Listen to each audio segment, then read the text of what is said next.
Right breaking news చూస్తా ఉన్నాం. బాసర ఐఐటీలో భద్రత లోపానికి సంబంధించినటువంటి డీటెయిల్స్. రాత్రి గోడ దూకి పారిపోయేందుకు విద్యార్థులు యత్నం చేయగా నైట్ పెట్రోలింగ్ లో ఉన్నటువంటి పోలీసులు ఆ ఇద్దరు విద్యార్థుల్ని ఆపి ఆరా తీశారు అన్నట్టుగా తెలుస్తా ఉంది. అనంతరం ఐఐటీ భద్రతా సిబ్బందికి వాళ్ళను అప్పగించినట్టుగా తెలుస్తా ఉంది. ఇక్కడ విషయాన్ని క్లియర్గా చూసుకోవచ్చు మనం. బాసర ఐఐటీకి సంబంధించి ఈ మధ్య కాలంలోనే చాలా విషయాలు తెలుస్తూ ఉన్నటువంటి తరుణంలో ఇప్పుడు బాసర ఐఐటీకి సంబంధించి అక్కడ ఉన్నటువంటి సెక్యూరిటీలో ఉన్నటువంటి ల్యాబ్స్ కూడా మనం చూస్తూ ఉన్నాం.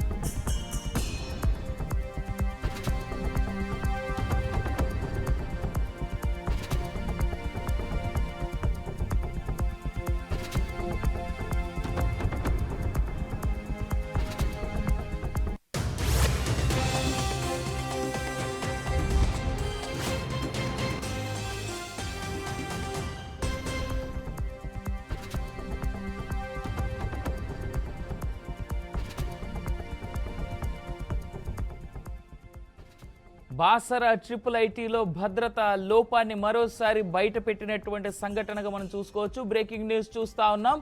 రాత్రి గోడ దూకి పారిపోయేందుకు ఇద్దరు విద్యార్థులు యత్నం చేయగా నైట్ పెట్రోలింగ్ లో ఉన్నటువంటి పోలీసులు ఆ ఇద్దరిని పట్టుకుని ఆరా తీసి మళ్ళీ తిరిగి ఐఐటీ భద్రతా సిబ్బందికి ఆ ఇద్దరు విద్యార్థుల్ని అప్పగించినటువంటి సంఘటన ఇప్పుడు తెలంగాణ రాష్ట్ర వ్యాప్తంగా చాలా పెద్ద బ్రేకింగ్ అంశంగా చూస్తూ ఉన్నాం మనం ఇక్కడ.